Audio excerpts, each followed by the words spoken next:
ஜல்லிக்கட்டுக்கு ஆதரவாக சென்னை மெரினா கடற்கரையில் இரண்டாவது நாளாக இளைஞர்கள் தன்னெழுச்சியாக போராட்டத்தில் ஈடுபட்டுள்ளனர். இது குறித்து அங்கிருக்கும் நமது செய்தியாளர் லாவண்யாவிடம் கூடுதல் தகவல் கேட்கலாம். லாவண்யா, சொல்லுங்க, போராட்டத்தில் ஈடுபட்டுள்ள இளைஞர்களின் அடுத்த கட்ட நடவடிக்கை குறித்து சொல்லுங்க. தமிழகத்தில் ஜல்லிக்கட்டு நடைபெற வேண்டும். அலங்காநல்லூரில் நேற்று முன்தினம் கைது செய்யப்பட்ட இளைஞர்கள் உடனடியாக விடுதலை செய்ய வேண்டும். இந்த கோரிக்கையை முன்வைத்து நேற்று காலை 8 மணியிலிருந்து சென்னை மெரினா கடற்கரையில் அதிக அளவில் இளைஞர்கள் தற்பொழுது போராட்டத்தில் ஈடுபட்டு வருகிறார்கள். பல்வேறு திரைப்பட நடிகர்கள் என அரசியல் கட்சி பிரமுகர்கள் தங்களுக்கு ஆதரவு தெரிவித்து வந்தாலும் இந்த போராட்டத்தை அரசியலாக்க வேண்டாம் என்று இருக்கக்கூடிய இளைஞர்கள் கோரிக்கை முன்வைத்திருக்கிறார்கள். குறிப்பாக இவர்களுடைய பிரதான கோரிக்கை என்பது என்னவென்றால், தமிழகத்தில் தடையின்றி ஜல்லிக்கட்டு நடைபெற வேண்டும். அதே போன்று கைது செய்யப்பட்ட இளைஞர்கள் உடனடியாக விடுதலை செய்யப்பட வேண்டும். இது போன்ற கோரிக்கைகளை முன்வைத்து இவர்கள் தற்பொழுது இந்த போராட்டத்தில் ஈடுபட்டு வருகிறார்கள். குறிப்பாக இவர்கள் நேற்று இரவு மீன்வளத்துறை அமைச்சர் டி ஜெயக்குமாருடன் நடத்திய பேச்சுவார்த்தையானது இவர்களுடைய கோரிக்கை அவர் கேட்டறிந்திருக்கிறார். இருந்த போதிலும் தற்போது வரை அரசு உறுதியளித்தவாறு அவர்கள் அறிக்கை வெளியிடவில்லை. அந்த அறிக்கை வெளியிட்டால் மட்டுமே இந்த போராட்டமானது முடிவிற்கு வரும் என்று இருக்கக்கூடிய இளைஞர்கள் தெரிவித்திருக்கிறார்கள். அது மட்டும் இல்லாமல் ஜல்லிக்கட்டு நடைபெறுவதற்கான நிரந்தர தீர்வை தமிழக அரசு உறுதி செய்ய வேண்டும். இது போன்ற கோரிக்கைகளையே இவர்கள் இந்த பகுதியில் முன்வைத்திருக்கிறார்கள். இங்க இருக்கக்கூடிய இளைஞர்களிடம் நாம் தொடர்பாக கேட்கலாம். இவர்களுடைய கோரிக்கை எதன் காரணமாக நீங்க இந்த போராட்டத்துக்கு பங்கேற்றிருக்கீங்க? ஒண்ணு பீட்டான்றது யாரு? இது இங்க எல்லாருமே சுயநலமா வந்திருக்கோம். அடுத்த ஜெனரேஷன் நல்லா இருக்கணும்ன்ற ஒரே சுயநலத்துக்காக வந்திருக்கோம். இது தானா சேர்ந்தது கூட்டம், எல்லாருமே சோசியல் மீடியால சேர்ந்த கூட்டம். எல்லாரும் வாங்க. இனிமேல் சுமார் இந்த தடவை விட்டீங்கன்னா இதுக்கப்புறமா கேட்கவே முடியாது உங்களால. எல்லாரும் தேவை. நாட்டு மாட்டை காப்பாற்றணும், பண்பாட்டை காப்பாற்றணும். நம்ம உரிமைக்காக வந்திருக்கோம். யாரும் இங்க சும்மா வரல. எல்லாருமே வாங்க. இது தேவை, இது கண்டிப்பா தேவை. இது யாருக்கும் தேவையில்லாம இல்லை, எல்லாருக்குமே தேவை. இதுதான் என்னோட கோரிக்கை. ஜல்லிக்கட்டு அவசியமா நடந்தே தீரணும். இல்லைன்னா இதை விட்டா இதோட நம்ம உரிமை போயிடும். இதோட அவள் தான். இதை கண்டிப்பா நம்ம காப்பாற்ற வேண்டியே ஆகணும். இவர் குறிப்பிட்டது போல தமிழர்களுக்கான ஒரு போராட்டமாக தான் இந்த போராட்டம் தற்பொழுது மாறி இருக்கிறது. தன்னெழுச்சியாக இந்த போராட்டம் நடைபெற்று வருகிறது. ஒற்றை தலைமை ஏற்று இந்த கூட்டமானது இங்கு கூடவில்லை என்பதை இவர்கள் திட்டவட்டமாக தெரிவித்திருக்கிறார்கள். இங்கு இருக்கக்கூடியவரிடம் நாம இது தொடர்பாக கேட்கலாம். சார், என்ன உங்களுடைய கோரிக்கை? என்ன நீங்க எதன் காரணமாக இந்த போராட்டத்தில் பங்கேற்றிருக்கீங்க? அதாவது நான் பெங்களூர்ல இருந்து இன்னைக்கு காலையில தான் வந்தேன். காலையில தான் மெரினாக்கு டைரக்டா மெரினாக்கு வந்துட்டேன். நான் என்ன சொல்ல விரும்புறேன்னா, ஜல்லிக்கட்டுக்கு தடையை போட்டு கண்ட நாயை எல்லாம் பேச விட்டு, தமிழர்களை போராட விட்டு, போலீஸை வச்சு அடிக்க விட்டு, இங்க ஆட்சியை கலைச்சு விட்டு எலெக்ஷன் நடத்தணும்னு நினைக்கிற உங்க கேடுகட்ட ஆட்சிக்கு இவர் குறிப்பிட்டது போல அரசின் மீதான ஒரு கோபத்தை இவர்கள் வெளிப்படுத்துகிறார்கள். அது மட்டும் இல்லாமல் இந்த ஜல்லிக்கட்டை பொறுத்தவரையில் ஜல்லிக்கட்டு என்பது தமிழர்களுடைய பாரம்பரியம். பல்வேறு மாநிலங்களிலிருந்து திரண்டு வந்திருக்கிறார்கள். அது மட்டும் இல்லாமல் தமிழகத்தில் இருக்கக்கூடிய அனைத்து இளைஞர்களும் இந்த போராட்டத்தில் பங்கேற்க வேண்டும் என்பதை இவர்கள் வெளிப்படையாக முன்வைத்திருக்கிறார்கள். இவர்களுடைய மிக பிரதானமான கோரிக்கை தமிழகத்தினுடைய பாரம்பரியம், தமிழகத்தில் சார்ந்த மாடு வகைகளை காப்பாற்ற வேண்டும். ஆனால் பீட்டா போன்ற அமைப்புகள் மாட்டு வகைகளை அழிப்பதற்கான ஒரு முயற்சி ஈடுபட்டிருக்கிறார்கள் என்பதை இவர்கள் தெரிவிக்கிறார்கள். அது மட்டும் இல்லாமல் தமிழர்களுடைய அடையாளமாகவும் அதே போன்று ஒற்றை தலைமை ஏற்காத ஒரு கூட்டமாக இந்த கூட்டம் தற்பொழுது இருக்கிறது. இங்கு அரசியல் கட்சி தலைவர்களோ அல்லது வேறு எந்த விதமான ஆதரவை நான் கேட்கவில்லை. ஆனால் அவர்களும் போராட்டத்தில் இணைந்து கொண்டால் வரவேற்போம் என்பது போன்ற கருத்துக்களை இவர்கள் முன்வைக்கிறார்கள். இவர்களுடைய கோரிக்கையாக முதல்வரை இந்த பகுதியில் இவர்களுடன் பேச்சுவார்த்தை நடத்த வேண்டும் என்பது போன்ற கோரிக்கைகளை முன்வைக்கிறார்கள். ஆனால் இன்று தலைமைச் செயலகம் செல்லும் போது முதல்வர் இந்த பகுதியை கடவுளுடன் செல்ல வேண்டும். எங்களுடைய கோரிக்கை என்ன என்பதை கேட்டறிந்தே இவர்கள் கேட்டறிய வேண்டும் என்பது போன்ற கோரிக்கைகளையும் இவர்கள் முன்வைக்கிறார்கள். சிவா, லாவண்யா, தொடர்ந்து நீங்க இணைப்பிலே இருங்க. மதுரை அலங்காநல்லூரில் ஜல்லிக்கட்டுக்கு அனுமதி கோரி நடத்தப்படும் போராட்டம் 3வது நாளாக இன்றும் தொடர்கிறது. இது குறித்த கூடுதல் தகவல்களை நமது செய்தியாளர் சுடலைக்குமாரிடம் கேட்கலாம். சுடலைக்குமார், சொல்லுங்க, ஜல்லிக்கட்டுக்கு ஆதரவாக அலங்காநல்லூரில் 3வது நாளாக நீடிக்கும் போராட்டம் பற்றி விரிவான தகவல்கள் சொல்லுங்க. வணக்கம் சிவா. அதாவது ஜல்லிக்கட்டு மீதான தடையை நீக்க வேண்டும். மத்திய அரசு உடனடியாக அவசர சட்டம் கொண்டு வந்து இந்த ஜல்லிக்கட்டு தடையை நீக்க வேண்டும், சட்ட திருத்தம் கொண்டு வர வேண்டும். இதனை வலியுறுத்தி தொடர்ந்து 3வது நாளாக மதுரை மாவட்டம் அலங்காநல்லூரில் மாணவர் அமைப்பினர் மற்றும் பொதுமக்களுடைய இந்த இந்த போராட்டமானது தொடர்ந்து இன்று 3வது நாளை எட்டியுள்ளது. முதல் நாளன்று மாணவர் அமைப்பினர் 100 பேருடன் இந்த போராட்டமானது துவங்கிய நிலையில் தற்பொழுது ஆயிரக்கணக்கான, பல்லாயிரக்கணக்கான, லட்சக்கணக்கான என்று இன்று தமிழகம் முழுவதும் இந்த போராட்டமானது வலுவடைந்து கோடிக்கணக்கான மாணவர்களும் இளைஞர்களும் பொதுமக்களும் இந்த போராட்டத்தில் கலந்து கொண்டனர். தொடர்ந்து இந்த கோரிக்கை அவர்கள் நான் முன்னதாக கூறியபடியே ஜல்லிக்கட்டுக்கான தடையை நீக்க வேண்டும், மத்திய அரசு அவசர சட்டம் கொண்டு வர வேண்டும், இந்த ஆண்டு ஜல்லிக்கட்டு நடந்தே ஆக வேண்டும், அதுவரை எங்களுடைய போராட்டம் தொடரும் என்பதை தெரிவித்து அவர்கள் தொடர்ந்து தமிழகம் முழுவதும் இந்த போராட்டமானது தீவிரமடைந்துள்ளது. இதோ என் பின்னால் பார்க்கலாம். கடந்த 3 நாட்களாகவே தொடர்ந்து இந்த அலங்காநல்லூரில் போராட்ட களமாகத்தான் இருக்கிறது. இவர்கள் அறவழியில், அகிம்சை வழியில் அமர்ந்திருந்து அமைதியாக தங்களுடைய கோரிக்கைகளை வலியுறுத்தி இந்த போராட்டமானது தொடர்ந்து நடைபெற்று வருகிறது. கொட்டும் வெயில், அதாவது கொளுத்தும் வெயிலும் சரி, கொட்டும் பனியிலும் சரி, தொடர்ந்து 3 நாட்களாக மாணவர்கள் சென்னையிலிருந்து கன்னியாகுமரி வரையிலான பல்வேறு மாவட்டங்களைச் சேர்ந்த ஆயிரக்கணக்கான மாணவர்களும் சரி, இந்த அலங்காநல்லூரில் உள்ள பொதுமக்களும் சரி, பெண்களும் சரி, சிறுவர்களும் சரி, அருகில் உள்ள கிராமங்களும் தொடர்ந்து நேற்றைய தினம் 2வது நாளாக ஆதரவு, இன்று 3வது நாளாக தொடர்ந்து இந்த போராட்டமானது சற்றும் தொய்வடையாமல் தொடர்ந்து இந்த போராட்டமானது தீவிரமடைந்து வருகிறது. குறிப்பாக இன்றைய தினமும் அருகில் உள்ள பல்வேறு கிராமங்களிலிருந்தும் தொடர்ந்து தாரை தப்பட்டையுடன் தற்பொழுது இந்த போராட்டத்தில் கலந்து கொள்வதற்காக வந்து கொண்டிருக்கின்றனர். இந்த போராட்டமானது தீவிரமடைந்துள்ளது. நேற்றைய தினம் சென்னையில் நடைபெற்ற அந்த போராட்டத்தை அடுத்து அமைச்சர்கள் ஜெயக்குமார் மற்றும் மாபா பாண்டியராஜன் ஆகியோர் பேச்சுவார்த்தை நடத்தினர். அந்த பேச்சுவார்த்தையில் மத்திய அரசுக்கு நாங்கள் கண்டிப்பாக அழுத்தம் கொடுக்கிறோம், தமிழக முதல்வர் சார்பில் அறிக்கை அளிக்கின்றோம் மற்றும் பீட்டாவை தமிழகத்தில் தடை செய்ய நடவடிக்கை எடுக்கின்றோம் என்று அவர்கள் தெரிவித்திருக்கின்றனர். இந்த சூழலிலும் இங்கு உள்ளவர்களுடைய கோரிக்கை என்பது இது குறித்து அவர்களோடு கேட்டபோதே நாங்கள் எந்தவிதமான ஒரு பேச்சுவார்த்தைக்கும் இங்கு இடமில்லை, எங்களுக்கு தேவை சட்ட திருத்தம், கண்டிப்பாக ஜல்லிக்கட்டு நடத்த வேண்டும், அந்த சட்ட திருத்தம் கொண்டு வந்து அரசு அதனுடைய அறிவிப்பை வெளியிட்டால் மட்டுமே எங்களுடைய போராட்டம் கைவிடப்படும், அதுவரை தொடர்ந்து இந்த போராட்டமானது நடைபெற்றுக் கொண்டிருக்கும் என்பதை அவர்கள் முன்வைத்துக் கொண்டிருக்கின்றனர். குறிப்பாக நான் முன்னதாக கூறியபடியே இந்த போராட்டம் தொடங்கிய முதல் நாள் அன்று 100 பேர் இந்த நிலையில் இன்று தமிழகம் முழுவதும் இந்த போராட்டம் வலுப்பெற்றிருக்கிறது. அலங்காநல்லூரில் நடைபெறுகின்ற இந்த போராட்டமும் தொடர்ந்து வலுப்பெற்று வருகிறது. தொடர்ந்து பல்வேறு இடங்களிலிருந்து வந்திருக்கக்கூடிய மாணவர்களும் இளைஞர்களும் பொதுமக்களும் நம்மோடு இது குறித்த கருத்துக்களை பகிர்ந்து கொள்வதற்கு தயாராக இருக்கிறார்கள். அவரிடம் கேட்கலாம். வணக்கம், எங்க இருந்து வர்றீங்க? இந்த ஜல்லிக்கட்டுக்கு உங்களுடைய ஆதரவு என்ன? என்ன மாதிரியான நடவடிக்கைகள் எடுக்க வேண்டும்? சார் நான் உள்ளூரில் தான் சார் இருக்கேன். ஆனால் நான் படிக்கிறது வந்து விருதுநகரில் படிக்கிறேன். ஜல்லிக்கட்டு எங்கள் ஊரில் வருஷம் நடக்கும். இந்த கடந்த 3 வருஷமாக நடக்கலை. அது வாசி எங்கள் ஊரில் மழை தண்ணி இல்லை. தமிழ்நாட்டில் விவசாயிகள் சாகுறாங்கன்னா அந்த ஜல்லிக்கட்டுனால தான் சார். ஏன்னா தமிழ்நாட்டை வறட்சி மாநிலமாக அறிவிக்கப்போ அது எதுக்கு ஜல்லிக்கட்டை நடத்தாத வாசி தான் விவசாயிகள் சாகுறாங்க. மழை தண்ணி இல்லாமல் தான் விவசாயம் செழிக்க மாட்டேங்குது. விவசாயம் செழித்தாதான் மனுஷங்க வாழ முடியும். மனுஷங்க வாழ்னாதான் நம்ம எல்லாரும் உயிர் வாழ முடியும். அவங்க விருது வச்சு ஜல்லிக்கட்டு நடக்கணும் சார். அது வாசி விருதுநகர்லேருந்து எங்கள் மாணவர்கள் எல்லாருமே தமிழ்நாடு முழுவதும் திருநெல்வேலி, கன்னியாகுமரி, தூத்துக்குடி எல்லா மாணவர்களும் வர்றாங்க சார். கருப்பு சட்டை இன்னும் வந்து பலர் நம்மளுடைய கருத்துக்களை தெரிவிக்க தயாரிக்காங்க. அப்படியே கேட்கலாம். நீங்கள் சொல்லுங்கள் சார் உங்களுடைய கருத்து. நான் மதுரையிலேருந்து தத்தநீர்லேருந்து வரேன் சார். கடந்த 2 ஆண்டுகளாக மக்கள் வந்து அறவழியில் போராடிக்கிட்டு இருந்தாங்க. அதுக்கு மத்திய அரசும் மாநில அரசும் எந்த விதமான செவி சாய்க்கவும் இல்லை. இந்த முறை அதே ஜனநாயக முறையில் போராடின மக்களை காவல்துறை அதிகமாக தடியடி நடத்தி ஒரு கொலை குற்றவாளி போல மக்களை நடத்தியிருக்காங்க. இது வன்மையாக கண்டிக்கத்தக்கது சார்.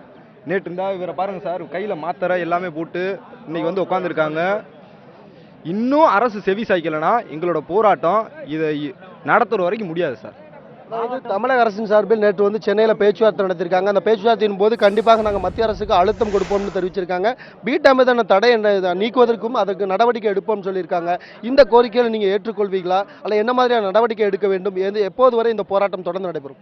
சார், இந்த போராட்டம் வந்து கிட்டத்தட்ட 3 நாளாக நடந்துகிட்டு இருக்கு. நாங்கள் 1 மணி நேரம் 2 மணி நேரமாக உட்காந்துருக்கல. கிட்டத்தட்ட 3 மணி நேரமாக இந்த இடத்த பிடிச்ச இடத்த உட்காந்துக்கிட்டு இருக்கோம். கிடைக்க தண்ணி இல்லை, சாப்பாடு இல்லை. ஆனால் ஊர் மக்கள் எல்லாத்துக்கும் எல்லாரும் உதவி பண்ணுறாங்க. நான் மதுரை வரகனூர்லேருந்து வந்துகிட்டு இருக்கேன். நான் இங்கே இது 3வது நாள். இன்னும் 3 மாதம் ஆனாலும் சரி, 30 நாள் ஆனாலும் சரி, இல்லை இந்த வருஷமே முடிஞ்சாலும் சரி, அடுத்த தீபாவளியாக வந்தாலும் சரி, இங்கே தான் உட்காந்துருப்பேன். என்றைக்கு எங்கள் வாடிவாசல்லேருந்து மாடு அவுக்குறாங்களோ அன்னைக்கு தான் எங்களுக்கு பொங்கல். வாடிவாசல்லேருந்து மாடு வெளியே வருதோ அன்னைக்கு தான் எங்களுக்கு பொங்கல். இது தமிழரை காக்கிறக்காடி தமிழர்கள் நாங்கள் இங்கே உட்காந்து போராட்டம் பண்ணிக்கிட்டு இருக்கோம். நாங்கள் இங்கே உட்காந்து பண்ணுறதுக்கு பேர் போராட்டம் கிடையாது. நீங்கள் ஒவ்வொரு வீட்டில் இருக்கிற ஒவ்வொரு ஆளும் சேர்ந்து வீட்டை விட்டு வெளியே வந்து, ஒரு நாள் ஆஃபீஸை விட்டு வெளியே வந்து, ஒரு 100%, ஒரு 80%, 90% எல்லாரும் வெளியே வந்து நீங்கள் இதுக்கு குரல் கொடுத்தா மட்டும்தான் தமிழ்நாட்டில் இருக்க இந்த ஜல்லிக்கட்டை திரும்பி மீட்டெடுக்க முடியுமே தவிர, நீங்கள் ஒவ்வொருத்தவங்களோட தமிழர்களுடைய ஒவ்வொருத்தவங்களுடைய வேலையை பார்த்து நீங்க ஒவ்வொருத்தவங்க வீட்டுல இருந்தீங்க அப்படின்னா சத்தியமான முறையில் தமிழை எல்லாத்தையும் தோத்துக்கிட்டே தான் இருக்கான். இப்போ வரைக்கும் தோத்துக்கிட்டே தான் இருக்கான். தமிழ்நாடு கவர்மெண்ட் தோத்துக்கிட்டு தான் இருக்கான். மத்திய அரசு மாநில அரசு கிட்ட தோத்துக்கிட்டு தான் இருக்கான். எல்லாத்தையும் தோத்துக்கிட்டு தான் இருக்கான். வெளி மாநிலத்தில் இருக்க எல்லாத்தையும் நம்மள ஜெயிச்சுக்கிட்டு தான் இருக்கான். இன்னைக்கு பாம்பேல இருந்து எல்லா இடத்துலயும் போராட்டம் வெடிக்குது அப்படின்னா தமிழர்கள் எல்லா ஊர்ல இருக்கிறனால தான் போராட்டம் வெடிக்குது. தமிழ்ன்ற உணவு பாம்பேல இருக்கு, எல்லா ஊர்ல இருக்கு, வெளிநாட்டுல இருக்கு, எல்லாத்துக்கும் இருக்கு. ஏன் நம்ம கிட்ட எல்லாம் போச்சு? நான் கேட்கறது, நாங்க இன்னைக்கு 3 நாளா உட்கார்ந்து செத்துக்கிட்டு இருக்கோம் இங்க. நீங்க ஏன் வீட்டுல இருந்து ஒரு 10 நிமிஷம் நீங்க வெளியே வர முடியாது? 10 நிமிஷம் வெளியே ஆபீஸ்ல இருந்து ஒரு 10 நிமிஷம் வெளியே வர முடியாதா? உங்களுக்கு 3 நாள் லீவ் கொடுக்கல, கவர்மெண்ட் லீவே அனௌன்ஸ் பண்ணல. நாங்க தமிழங்களா? எங்களை நீங்க இந்தியாவில் இருக்கலாம் கேட்கல, நீங்க கேட்கறீங்க. ஏன் இத்தனை நாளா பல்லாயிரக்கணக்கான வருஷமா வந்து ஜல்லிக்கட்டு ஊர்ல நடந்துகிட்டு இருக்கு. 3 வருஷமா நடக்கல. 2 வருஷம் சரி அமைதியா இருந்தோம். இந்த 1 வருஷம் மாணவர்கள் வந்துட்டாங்க, இளைஞர்கள் வந்துட்டாங்க, ஊருக்கு வந்துட்டாங்க, எல்லாரும் வந்துட்டாங்க. நீங்க ஏங்க வர மாட்டீங்க? நீங்க ஏங்க என்ன வீட்டுக்குள்ளே இருக்கீங்க? வீட்டுக்குள்ள இருந்து என்ன செய்ய போறீங்க? இப்படியே வீட்டுக்குள்ள இருந்து வீட்டுல இருக்க பிள்ளைகளை எனக்கு வீட்டுல இருந்து கிளம்பும் போது எனக்குப்பா தம்பி நீ கிளம்பி போக வேணாம்ப்பா, ஏதாவது பிரச்சனையா இருக்குப்பா சொன்னாங்க. எங்க வீட்டுல எங்க அப்பா ஒரே தடவை தான் கேட்டாரு, இப்படி திரும்பி பார்த்தாரு, என்னப்பா செய்ய போற அப்படின்னாரு. நான் போய் அவன்பா அப்படின்னேன். சரி போப்பா அப்படின்னாரு. அவ்வளவுதாங்க. வீட்டுல இருந்து எல்லாருமே அவங்களுடைய மனசோட இருந்தாங்க, வெளியே வந்துகிட்டு இருக்காங்க. எல்லாரும் வீட்டுல இருக்க பிள்ளைகளை வெளியே அனுப்புங்க. யாரும் ஒண்ணும் செய்ய போற கிடையாது. எல்லாருமே வெளியே அனுப்புங்க முதல்ல. அதாவது கடந்த 2 ஆண்டுகளாக இதற்கான தடை நீடித்து வந்தாலும் இந்த 3வது ஆண்டாவது நடைபெறுமா என்ற எதிர்பார்ப்பில் இருந்த நிலையில் மாணவர்களின் போராட்டம் என்று தொடர்ந்து நடைபெற்று வருகிறது. இதற்கு தீர்வு கிடைக்கும் என்று நீங்கள் நம்புகிறீர்களா? முழுக்க தீர்வு கிடைக்கும் தாங்க நம்புறோம். அதாவது 2-3 வருஷமாக மத்திய அரசு பிஜேபி அரசு வந்த பின்னால்தான் இந்த தடங்களே வருது. அதுக்கு என்ன காரணம் கேட்டா, பீட்டா அமைப்பினுடைய வெளிநாட்டுக்கு ஏற்றுமதி பண்ணக்கூடிய மாட்டு மாமிசங்களை அடிச்சு அனுப்புறாங்க வெளிநாட்டுகளுக்கு. அவங்க பணத்தை அரசாங்கத்துக்கு கட்டிட்டே இந்த மாதிரி செய்யறாங்க. அதனால தமிழ் உணர்வை இந்த காளைகளையும் இந்த திட்டிவாசல் அவுக்கக்கூடிய மாடுகளையும் தமிழ்நாட்டில் பிறந்த அத்தனை தமிழ் குடிமகன் அத்தனை பேர் இன்னைக்கு அலங்காநல்லூரை நோக்கி வந்துக்கிட்டு இருக்காங்க. சென்னையில் நடந்த ஆர்ப்பாட்டத்தில் உண்ணாவிரத்தில் முதலமைச்சரை கூப்பிட்டாங்க, நீங்கள் வாங்க பேச்சுவார்த்தைக்குன்னு. 3 ஆண்டுகளாக இந்த அரசாங்கம் நடத்தி கொண்டு இருக்கிறார்கள். மத்திய அரசாங்கமும் செவிசாய்க்கவில்லை, மாநில அரசாங்கமும் செவிசாய்க்கவில்லை. ஏன் முதலமைச்சர் வரக்கூடாதா? ஏன் மந்திரி வரக்கூடாதா? 132 எம்எல்ஏ இருக்காங்க, 40 எம்பி இருக்காங்க. 3 ஆண்டுகளாக தீர்வு காணவில்லை. இந்த ஆண்டு 2 ஆண்டுகள் கழித்து 3வது ஆண்டிலே மாணவர்களும் பொதுமக்களும் கடலென திரண்டு வந்து கொண்டிருக்கிறார்கள். இந்த அலங்காநல்லூரிலே சாகும் வரை உண்ணாவிரதம் இருந்து இந்த ஜல்லிக்கட்டை நடத்தி காட்டுவோம் என்ற உறுதியுடன் இருக்கிறோம். அப்படி இவர்கள் வந்து இதற்கு தீர்வு காணாவிட்டால் தமிழ்நாட்டிலே ஒரு விடிவுகாலம் இளைஞரினாலே பிறக்கும் என்பதை இந்த ஜல்லிக்கட்டு உண்ணாவிரத்தின் மூலியமாக தெரியப்படுத்திக் கொள்கிறோம். அவர்கள் நினைக்கிறார்கள் ஆட்சியில் அமர்ந்திருக்கிறோம், இன்னும் 2 ஆண்டு 3 ஆண்டுகளுக்கு நம்மளை யாரும் அசைக்க முடியாது என்று நினைக்கிறார்கள். ஆனால் ஒரு மாணவன் நினைத்தால், ஒரு இளைஞன் நினைத்தால் கட்டாயம் ஆட்சி மாற்றம் வரும். மத்தியிலும் மாநிலத்திலும் ஆட்சி மாற்றம் வரும் என்பதை இந்த உண்ணாவிரத்தின் மூலியமாக தெரியப்படுத்திக் கொள்கிறோம் என்பதை எனது உணவுபூர்வமாக இந்த தாய்மார்கள் மூலியமாக தெரியப்படுத்திக் கொள்கிறோம். சிவமயம் அவர்கள் கூறிய கருத்துக்களை கேட்டிருப்பீங்க. மிகவும் உணர்ச்சி பூர்வமக்க அந்த கருத்துக்களை கேட்டிருப்பீங்க. தொடர்ந்து கடந்த 2 ஆண்டுகளாக இதற்கான நடவடிக்கை எடுக்காத நிலையில் தற்பொழுது மாணவர்களின் இந்த போராட்டமானது மிக எழுச்சி மிகுந்த போராட்டமாக தமிழகம் முழுவதும் உருவெடுத்திருக்கிறது. குறிப்பாக தமிழகம் மட்டுமின்றி பல்வேறு வெளிநாடுகளில் இருந்தும் இந்த போராட்டத்தை சமூக வலைதளங்கள் மூலமாகவும் தொலைக்காட்சிகள் மூலமாகவும் கண்டவர்கள் தொடர்ந்து பல்வேறு சவுதி அரேபியா, அமெரிக்கா உள்ளிட்ட பல்வேறு பகுதிகளில் இருந்தும் இந்த மதுரை அலங்காநல்லூருக்கு வந்து அவர்களுடைய ஆதரவுகளை தொடர்ந்து தெரிவித்து வருகிறார்கள். தமிழகம் முழுவதும் இந்த போராட்டமானது மிகவும் எழுச்சி மிகுந்த போராட்டமாக எழுந்திருக்கிறது.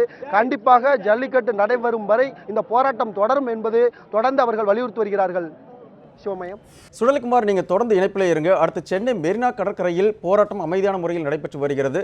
அங்கு இருக்கக்கூடிய நமது செய்தியாளர் லாவண்யாவிடம் கேட்கலாம். லாவண்யா, சொல்லுங்க, தற்போது என்ன மாதிரியான சூழல் நடைபெறுகிறது? குறிப்பாக அமைச்சர்கள் பாண்டியராஜன், ஜெயக்குமார் ஆகியோர் நேரில் சந்தித்து போராட்டத்திற்கு ஆதரவாக பேசியிருக்கிறார்கள். அவர்கள் சாதகமாக தமிழக அரசு அறிக்கை வெளியிடப் போவதாக சொல்லியிருக்கிறார்கள். அந்த அறிக்கை இன்னும் எவ்வளவு நேரத்தில் வெளியாகலாம் என்று எதிர்பார்க்கப்படுகிறது? அது குறித்த தகவல் இருந்தால் சொல்லுங்க. அலங்காநல்லூரில் கைது செய்யப்பட்ட இளைஞர்கள் விடுவிக்கப்பட வேண்டும், அதே போன்று தமிழகத்தில் ஜல்லிக்கட்டு நடைபெற வேண்டும் என்பதை கோரிக்கைகளை முன்வைத்து சென்னை மெரினா கடற்கரையில் நேற்று காலை 8:30 மணியிலிருந்து தற்போது வரை போராட்டமானது நடைபெற்று வருகிறது. இந்த நிலையில் தமிழக அரசு சார்பில் போராட்டக்காரர்களுடனான பேச்சுவார்த்தை நடைபெற்றது. பள்ளிக்கல்வித்துறை அமைச்சர் மாஃபா பாண்டியராஜன், அதே போன்று மீன்வளத்துறை அமைச்சர் ஜெயக்குமார் ஆகியோர் இந்த பேச்சுவார்த்தையில் பங்கேற்றிருந்தார்கள். மாணவர்களுடைய போராட்டங்கள் மற்றும் அவர்களுடைய கோரிக்கைகளை ஏற்றுக்கொள்வதாகவும் அதற்கான அறிக்கை வந்து விரைவில் தமிழக அரசு வெளியிடும் என்றும் வந்து உறுதியளித்திருந்தார்கள். இந்த நிலையில் அறிக்கை வெளியாகும் வரை இந்த இடத்திலிருந்து கலைந்து செல்ல மாட்டோம் என்று வந்து இங்கு இருக்கக்கூடிய இளைஞர்கள் வந்து திட்டவட்டமாக தெரிவித்திருக்கிறார்கள். அதே போன்று அறவழி போராட்டத்தையே வந்து இவர்கள் தற்பொழுது நடத்தி வருகிறார்கள். குறிப்பாக இவர்கள் தெரிவித்தது என்னவென்றால், நாங்கள் அமைதியான முறையில் தான் வந்து போராட்டம் நடத்தி வருகிறோம். அதே போன்று காவல்துறையினருக்கு வந்து முழுமையான ஒத்துழைப்பும் வந்து வழங்கி வருகிறோம். எங்களுடைய போராட்டங்களை பார்த்து மத்திய மாநில அரசுகள் உடனடியாக நடவடிக்கை எடுக்க வேண்டும் என்ற கோரிக்கையை முன்வைத்து இவர்கள் வந்து தற்பொழுது போராட்டமானது வந்து நடத்தி வருகிறார்கள். தன்னெழுச்சியாக திரண்டிருக்கக்கூடிய இந்த இளைஞர்கள் கூட்டத்திற்கு வந்து பல்வேறு அமைப்பினர் வந்து ஆதரவு தெரிவித்து வருகிறார்கள். அது மட்டும் இல்லாமல் அரசியல் கட்சிகளும் வந்து ஆதரவு தெரிவித்து வந்தார்கள். ஆனால் இந்த போராட்டத்தில் அரசியல் கட்சிகள் பங்கேற்க வேண்டாம் என்று வந்து இருக்கக்கூடிய இளைஞர்கள் திட்டவட்டமாக தெரிவித்திருக்கிறார்கள். ஏனென்றால் ஒரு அரசியல் சாயம் வந்து இந்த போராட்டத்திற்கு பூச வேண்டாம், இது தமிழர்களுடைய உரிமையை மீட்கக்கூடிய போராட்டமாகத்தான் இந்த போராட்டம் வந்து போராட்டத்தை தாங்கள் நடத்தி வருவதாகவும், எனவே இதற்கு அரசியல் சாயம் பூச வேண்டாம் என்ற கோரிக்கையை முன்வைத்து இந்த இளைஞர்கள் இந்த பகுதியில் வந்து தற்போது போராட்டத்தை வந்து நடத்தி வருகிறார்கள். கிட்டத்தட்ட 24 மணி நேரத்திற்கு மேலாக இந்த போராட்டமானது இந்த பகுதியில் வந்து நடைபெற்று வருகிறது. உடனடி தீர்வாக அரசு நடவடிக்கை எடுக்க வேண்டும், தங்களுடைய கோரிக்கையை ஏற்று அதற்கான அறிக்கை வந்து வெளியிட வேண்டும். என்ன மாதிரியான அறிக்கை வந்து அவர்கள் வெளியிட போகிறார்கள் என்பது வந்து தற்போது வரை இந்த இளைஞர்களுக்கு வந்து தெரியாமல் தான் இருக்கிறது. ஆனால் அவர்களுடைய கோரிக்கை ஏற்பதாக நேற்று வந்து அமைச்சர்கள் குறிப்பிட்டிருப்பது வந்து இவர்களுக்கு மகிழ்ச்சி அளித்திருந்தாலும், உடனடியாக அதற்கான ஒரு அறிக்கை வந்து வெளியிட வேண்டும் என்ற கோரிக்கை தான் இவர்கள் தற்பொழுது முன்வைக்கிறார்கள்.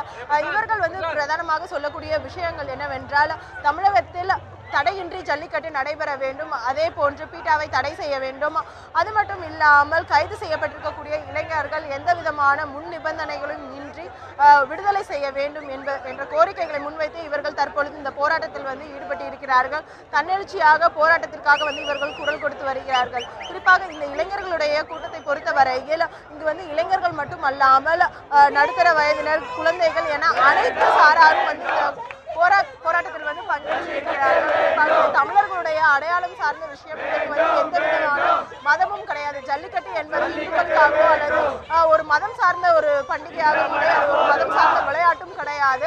அனைத்து மதங்களும் விளையாடக்கூடிய ஒரு விளையாட்டாக இருக்கிறது. தங்கள் வந்து காலம் காலமாக வளர்த்து வரக்கூடிய காளைகளை எவ்வாறு வந்து நாங்கள் வதைப்போம் என்பது போன்ற விஷயங்களை வந்து இவர்கள் முன்வைத்து வருகிறார்கள். தங்களுடைய சம்பாத்தியத்தில் பாதியை வந்து காளைக்காகவே செலவிடக்கூடிய நிலைதான் வந்து தமிழகத்தில் இருக்கிறது. அப்படி இருக்கும்போது எப்படி நாங்கள் காளைகளை வதைப்போம் என்பது போன்ற கேள்விகளை இவர்கள் முன்வைத்து வருகிறார்கள். அது மட்டும் இல்லாமல் காளைகள், அதாவது நாட்டு மாடுகள் வந்து அழிவுற்றால் தமிழகத்தில் விவசாயம் பெரும் பாதிப்பிற்கு உள்ளாகும். எனவே அதற்காகவே வந்து இந்த போராட்டத்தில் வந்து இளைஞர்கள் பங்கேற்று இருப்பதாக வந்து தெரிவித்திருக்கிறார்கள். இவர்களுடைய ஒரே இனமான கோரிக்கை தமிழகத்தில் தடையின்றி ஜல்லிக்கட்டு நடைபெற வேண்டும். அந்த ஒரு கோரிக்கை முன்வைத்துதான் இவர்கள் தற்போது போராட்டத்தில் ஈடுபட்டு வருகிறார்கள். இந்த போராட்டத்தில் முழக்கமிடும்போது கூட இவர்கள் தெரிவித்தது என்னவென்றால், அடையாள போராட்டமாக இனி வந்து நாங்கள் நடத்த மாட்டோம், தொடர் போராட்டங்கள் நடத்தியே எங்களுடைய உரிமைகளை மீட்போம் என்பது போன்ற கோஷங்களையும் வந்து இவர்கள் எழுப்பி வந்தார்கள். அது மட்டும் இல்லாமல் 24 மணி நேரமாக தொடர் போராட்டத்தில் ஈடுபடக்கூடிய இந்த இளைஞர்களுக்கு தன்னார்வலர்களாக சிலர் முன் வந்து உணவு அளிப்பது, அது போன்ற விஷயங்கள் வந்து முன்வைத்து வருகிறார்கள். அதே போன்று இந்த போராட்டத்தில் தொடர்ச்சியாக இளைஞர்கள் கோஷமிட்டு வரக்கூடிய காரணத்தினால் அவர்களுக்கு தண்ணீர் வழங்குவது என எல்லாவற்றையும் வந்து தன்னார்வலர்களாக வந்து இருக்கக்கூடியவர்கள் வந்து செய்து வருகிறார்கள். இளைஞர்களிடையே மிகுந்த வரவேற்பை பெற்றிருக்கிறது. பல்வேறு திரைத்துறை சார்ந்தவர்களும் இந்த இளைஞர்களுக்கு வந்து தற்போது ஆதரவு குரல் வந்து எழுப்பி வருகிறார்கள். குறிப்பாக நேற்று வந்து காலை நேற்று நடிகர் ராஜேந்திரன் அவர்கள் வந்து இந்த போராட்டத்திற்கு வந்து பங்கேற்று இருந்தார். அவரை தொடர்ந்து நேற்று இரவு ஹிப்ஹாப் தமிழா ஆதி, அதே போன்று இசையமைப்பாளர் ஜி.வி. பிரகாஷ்குமார், அது மட்டும் இல்லாமல் இன்று காலை பார்த்தோம் என்றால் நடிகர் ஆரி, நடிகர் ராகவா லாரன்ஸ், நடிகர் மன்சூர் அலிகான் ஆகியோரும் வந்து இந்த போராட்டத்திற்கு ஆதரவு தெரிவித்து இளைஞர்களுடன் இணைந்து போராட்டத்தில் ஈடுபட்டார்கள். அவ்வாறு இருக்கக்கூடிய இந்த போராட்டத்திற்கு உடனடியாக அரசு செவிசாய்க்க வேண்டும் என்ற கோரிக்கையை தான் இவர்கள் வந்து தற்பொழுது இங்கு முன்வைத்து வருகிறார்கள். அதாவது என்ன, சிங்கப்பூரில் வந்து 5 நிலை நாடு அரளிப்பாறை ஜல்லிக்கட்டு நடைபெறும். அதாவது சிங்கப்பூரையை பொறுத்தவரையில் சிராவயல் பகுதிகளில் வந்து சிவகங்கை மாவட்டத்தில் ஜல்லிக்கட்டு நடைபெறுவது வழக்கம். எனவே அதனை வலியுறுத்தும் வகையில் அந்த பகுதியில் இருந்து இங்கு வந்து ஜல்லிக்கட்டுக்கு ஆதரவாக ஒருவர் இணைந்திருக்கிறார். அவரிடம் கேட்போம். சார், எதன் காரணமா இந்த பகுதிக்கு நீங்க இப்ப போராட்டத்துக்கு வந்திருக்கீங்க? ஆமாங்க, எங்க பகுதியில மாட்டுப் பொங்கலை முடிச்சுட்டு துணிஞ்சு நாங்க ஜல்லிக்கட்டு நடந்த சிங்கமுனாரியில நடத்திட்டு இதற்காக இளைஞர்களுக்காக ஊக்குவிக்கிறதுக்காக எங்க உயிரே போனாலும் ஜல்லிக்கட்டு நடத்தியே தீருவோம். மாசி மகம் அரளிப்பறை மஞ்சள் விரட்டு 5 நாடு 18 பட்டி கிராமத்தாருக்கு சேர்ந்த மஞ்சள் விரட்டு. இதில் லட்சக்கணக்கான பேர் வருவாங்க. இது இந்தியாவிலேருந்து மட்டும் இல்லை, சிங்கப்பூர், மலேசியா எல்லா நாடுகள்லேருந்து வருவாங்க எங்கள் ஊருக்கு. எங்கள் சிவகங்கை மாவட்டம், ராமநாத் டிஸ்ட்ரிக்ட் 2 மாவட்டங்களுமே வெளிநாட்டு அதிகமாக வசிக்கக்கூடியவங்க இளைஞர்கள் நிறையா இருக்காங்க. அதற்காக நாங்கள் வந்து இந்த இதுக்காக வந்திருக்கோம். என்ன பொங்கலின் போது வந்து சிவகங்கை மாவட்டம் சிங்கப்பூரில் வந்து ஜல்லிக்கட்டு நடைபெற்றது வந்து தொலைக்காட்சி மூலமாக அனைவருமே பார்த்திருந்தார்கள். அது மட்டும் இல்லாமல் சிவகங்கை மாவட்டத்தில் சிராவளி பகுதியிலும் வந்து ஜல்லிக்கட்டு நடைபெற்றது. இந்த நிலையில் அங்கு பொங்கல் பண்டிகை முடிந்த பிறகு தற்பொழுது சென்னையில் வந்து இளைஞர்கள் போராட்டத்தை நடத்தி வருகிறார்கள். வேலைக்காக சென்னைக்கு குடிபெயர்ந்தவர்களும் இந்த பகுதியில் வந்து தங்கள் ஊரில் வந்து ஜல்லிக்கட்டு நடைபெற வேண்டும் என்பதை வலியுறுத்தி இந்த பகுதியில் வந்து தற்பொழுது குழுமி இருக்கிறார்கள். சிவா, லாவண்யா, நீங்க தொடர்ந்து இணைப்பிலே இருங்க. ஜல்லிக்கட்டுக்கு ஆதரவாக தமிழகம் முழுவதும் பல்வேறு பகுதிகளில் போராட்டம் தீவிரமடைந்துள்ள நிலையில் கோவை வஉசி மைதானத்தில் போராட்டத்தில் ஈடுபட்டவர்கள் குறித்து அங்கிருக்கும் நமது செய்தியாளர் ஷெர்லியிடம் கேட்கலாம். ஷெர்லி, சொல்லுங்க, தற்போது வஉசி மைதானத்தில் நிலைமை எப்படி இருக்கு? அது குறித்த விவரமான தகவல் சொல்லுங்க. வணக்கம் சிவா. தீப்பொறி என துவங்கிய இந்த போராட்டமானது கோவையை பொறுத்தவரை மிகவும் வலுத்து வருகிறது என்று சொல்லலாம். சுமார் 24 மணி நேரங்களை கடந்து இங்க இளைஞர்கள் பட்டாளமானது இந்த வஉசி மைதானத்தில் அமர்ந்து தங்களுடைய கோரிக்கையை வலியுறுத்தி தொடர்ந்து இந்த போராட்டத்தில் ஈடுபட்டு வருகின்றனர். அவருடைய வைக்கக்கூடிய பிரதான கோரிக்கையை ஜல்லிக்கட்டு மீதான தடையை நீக்க வேண்டும் என்றும் வீட்டாவை தடை செய்ய வேண்டும் என்பது அவருடைய பிரதான கோரிக்கையாக இருக்கிறது. விடிய விடிய அவர்கள் இங்கே அமர்ந்து இந்த போராட்டத்தில் ஈடுபட்டாங்க. இது குறித்து தற்போது பார்த்தோம்னா மாநில அமைச்சர்களும் இந்த போராட்டத்தில் ஈடுபடக்கூடிய மாணவர்களை சென்னையில் சந்தித்து பேசியிருக்காங்க. இது குறித்து இங்கே இருக்கக்கூடிய மாணவர்களையும் கேட்கலாம். வணக்கம்மா, இப்போ தமிழக அரசு சார்பாக வந்துட்டு அங்கே இருக்கக்கூடிய சென்னையில் போராட்ட மாணவர்களை சந்தித்து பேசியிருக்காங்க. ஒரு நல்ல முடிவு எடுக்கப்படும் சொல்லியிருக்காங்க. இந்த போராட்டம் தமிழக அரசு நடவடிக்கை நீங்கள் எப்படி பார்க்குறீங்க? உங்கள் போராட்டத்துக்கு வெற்றி கிடைச்சதை நினைக்கிறீங்களா? நாங்கள் தமிழ் அரசு கிட்ட என்னைக்கும் டைம் கேட்கல, நாங்கள் அவங்களுக்கு டைம் கொடுத்துருக்கோம். என்ன அப்படின்னா, அவங்க இத்தனை நாளாக நாங்கள் போராட்டம் பண்ணோம். மெரினால, சேலம்ல, திருச்சியில, கோவையில் எல்லா இடத்துலையும் போராட்டம் பண்ணோம். பொங்கலுக்கு முன்னாடியும் பண்ணோம், பொங்கலுக்கு பின்னாடியும் பண்ணிட்டு இருக்கோம். எந்த ஒரு நடவடிக்கையுமே எடுக்கல. நேற்று மட்டும் நைட்டு 2 மணிக்கு வந்து மீன்வளத்துறை அமைச்சர் வந்து ஜெயக்குமார் வந்து மீட் பண்ணி பேசியிருக்காரு. 9 நாள் அவர் டைம் கேட்டிருக்காரு. நாங்கள் 9 மணி நேரம் அவங்களுக்கு டைம் தரோம். இந்த 9 மணி நேரம் டைம்குள்ள தமிழக அரசு மிருகவதை தடுப்பு சட்டத்தை வந்து கொண்டு வந்து பீட்டாவை வந்து எதிர்க்கணும், ஜல்லிக்கட்டை கொண்டு வரணும். நாங்கள் உங்களுக்கு 9 மணி நேரம் தான் டைம் கொடுத்துருக்கோம். போக போக எங்களோட மக்கள் படையும் இளைஞர் படையும் கூடிக்கிட்டே போகுது. எப்போ இந்த போராட்டம் முடிக்கும்னு எங்களுக்கே தெரியாது. ஏன்னா நாங்கள் வந்து மாணவர்களை ஓரளவுக்கு தான் கண்ட்ரோல் பண்ணி வைக்க முடியும். எல்லாரும் எங்களால் கண்ட்ரோல் பண்ண முடியாது. எல்லாருமே இப்போ பொங்குற நிலைமையில இருக்காங்க, பொறுத்தது போது பொங்கியலுங்கிற நிலைமையில இருக்காங்க. இந்த நிலைமையில இருக்கும்போது நாங்கள் அவங்களை அடக்கிறது எங்களுக்கு சரியில்லை. எங்களோட போராட்டம் நேரமாக இவங்க அரசு வந்து நாள் கடத்த எங்களோட போராட்டம் வீரியமாயிட்டே இருக்கும். அவங்க நினைச்சாங்க 3 நாள் கத்திட்டு எந்திரிச்சு போயிடுவாங்க. சத்தியமா நாங்க அப்பேற்பட்டவங்க இல்ல. இத்தனை நாள் நாங்க பிரிஞ்சிருந்தோம், இன்னைக்கு நாங்க ஒண்ணு சேர்ந்திருக்கோம். இந்த போராட்டத்தை நாங்க கடைசி வரைக்கும் நடத்துவோம். எங்களுக்கு உடனடி அவசர சட்டம் வேண்டும், ஜல்லிக்கட்டு. அது மத்திய அரசும் சேர்ந்து மாநில அரசும் சேர்ந்து இந்த நடவடிக்கை எடுத்தே ஆகணும். எடுத்தாதான் இந்த போராட்டத்தை வந்து நாங்க வந்து கைவிடுவோம். இப்போ எங்களுக்காவது சாப்பாடு, தண்ணி எல்லாமே எங்க மக்கள் கொண்டு வந்து தராங்க. ஆனா மதுரையில் இருக்கிறவங்களுக்கு அது எதையுமே காவல்துறை தரவும் விடல, தர்றவங்களையும் அனுமதிக்கல. இவங்க எல்லாம் ரொம்ப போராட்டம் பண்றாங்க. நம்ம தமிழ்நாட்டில் மட்டும் இல்ல, வெளிநாடு வாழ் மக்கள் எல்லாருமே இதுக்காக போராட்டம் பண்ணிட்டு இருக்காங்க. எங்களுக்கு உடனடி அவசர சட்டம் வேண்டும். அது வந்தா மட்டும் தான் நாங்க இந்த போராட்டத்தை விட்டு எந்திரிப்போம். வேற யாரும் இருக்க மாட்டோம். நேத்துல இருந்து இன்னைக்கு வரைக்கும், இன்னைக்கு 12:30 மணி வந்தா 24 மணி நேரம் ஆகுது. ராத்திரி முழுக்க பொண்ணுங்க, பெரியவங்க, குழந்தைங்க எல்லாருமே இங்க தான் இருந்தோம். யாருமே வீட்டுக்கு போக கிடையாது. எங்களோட போராட்டத்தை சாதாரணமா நினைக்காதீங்க. மாணவர்கள் இந்த போராட்டத்தை கையில எடுத்துட்டாங்க, நிறுத்த மாட்டாங்க. பல வருடங்களுக்கு பிறகு இந்த போராட்டத்துக்காக நாங்களாம் ஒண்ணு சேர்ந்திருக்கோம். இந்த போராட்டத்தை சாதாரணமா நினைக்காதீங்க. இனிமேல் அரசியல்ங்கிறது இவங்களுக்காக கிடையாது, மாணவர்களுக்காக மட்டுமே உருவாக்கப்படுது, மாணவர்களால் மட்டுமே உருவாக்கப்படுது. அப்படி ஒரு நிலைமை வரலன்னா நாங்க எல்லாரும் சேர்ந்து ஓட் வந்து நோட்டாக்கு தான் போட போறோம். நன்றி. தற்போது பார்த்தோம்னா போராட்டம் வலுப்பெற்றுட்டு வந்துட்டு இருக்கு. பல்வேறு பகுதிகளிலிருந்து உங்களுக்கு ஆதரவு குவிஞ்சிட்டு வந்துட்டு இருக்கு. இதை நீங்க எப்படி பாக்குறீங்க? போராட்டம் வெற்றி பெறுமா? கண்டிப்பா. இதுல இருந்து நீங்க எல்லாருமே வரதை பார்த்தாலே உங்களுக்கு தெரியும். மக்கள்லாம் வீட்டுல இருந்து வந்து எங்களுக்கு சப்போர்ட் பண்றாங்கன்னா இதுவே மாபெரும் வெற்றி தான். ஆனா அரசியல் தலைவர்கள் எல்லாம் இதை சாதாரணமா நினைக்காம உடனடியா தீர்வு கொடுக்கணும்னு நாங்க நினைக்கிறோம். போதும், 3 வருஷம் டைம் கொடுத்துட்டோம். 1 வருஷம், 2 வருஷம் நாங்க, 3 வருஷம் நாங்க, பொங்கலுக்கு முன்னாடி நாங்க, பொங்கலுக்கு அப்புறம் நாங்க டைம் கொடுத்துட்டோம். இன்னும் அந்த 9 நாள் எதுக்குன்னா நாங்கள் போராட்டம் பண்ணி டயர்டாகி படுத்துருவோம், அதுக்கு மேலே எந்திரிக்க மாட்டோம்னு நினச்சிட்டாங்க. ஆனால் அப்படியெல்லாம் கிடையாது. எதுக்கு நாங்கள் டயர்டாகலை, எல்லாமே பண்ணினீங்க. பேசிக் நீட்ஸ்லேருந்து எல்லாத்துக்குமே நாங்கள் போராடி போராடி போராடி போராடி டயர்டாகி தான் இருக்கோம். ஆனாலும் இன்னும் இது பண்ணல, அதெல்லாம் வேற. இப்போ இதுக்காக வெகுண்டு எழுந்திருக்கவங்க ஃபுல்லாகவே இளைஞர்கள், இளைஞர்கள், மாணவர்கள். நேற்று சொன்னால் நம்ப மாட்டீங்க, பச்சை பச்சை குழந்தைங்களோட 3 மணி 2 மணி வரைக்கும் இங்கே உட்காந்து பெரியவங்க எல்லாருமே போராடினாங்க. இதை சாதாரணமாக நினைக்க வேண்டாம். இன்னும் எவ்வளோ கூடிய சீக்கிரம் உங்களால் தீர்ப்பு கொடுக்க முடியுமோ கொடுங்க. இது வெறும் அந்த ஜல்லிக்கட்டுக்கான பிரச்சனை கிடையாது. காவிரி பிரச்சனை, கேரளாவில் தண்ணி விழுற பிரச்சனை, எல்லாத்துக்காகவும் தான் நாங்கள் போராடிட்டு இருக்கோம். எல்லாத்துக்கும் உடனடியாக தீர்வு கிடைச்சே ஆகணும்.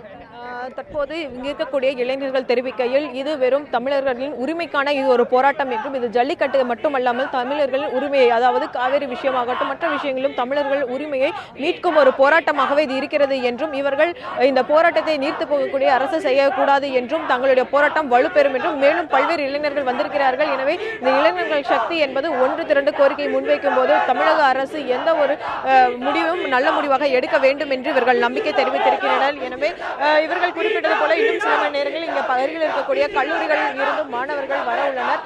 எனவே இந்த போராட்டம் என்னது இன்னும் சில மணி நேரங்களில் கோவையில் மிகுந்த வலுப்பெறும் சூழலில் இருக்கிறது. தமிழக அரசு ஒரு நல்ல முடிவு எடுக்கும் என்பது இவர்களுடைய ஒரு எதிர்பார்ப்பாக இருக்கிறது. ஜல்லிக்கட்டு தொடர்பான தகவல்களை களத்திலிருந்து தந்திருக்காக நமது செய்தியாளர்கள் லாவண்யா, சுடலைக்குமார் மற்றும் செர்லி ஆகியோருக்கு நன்றி.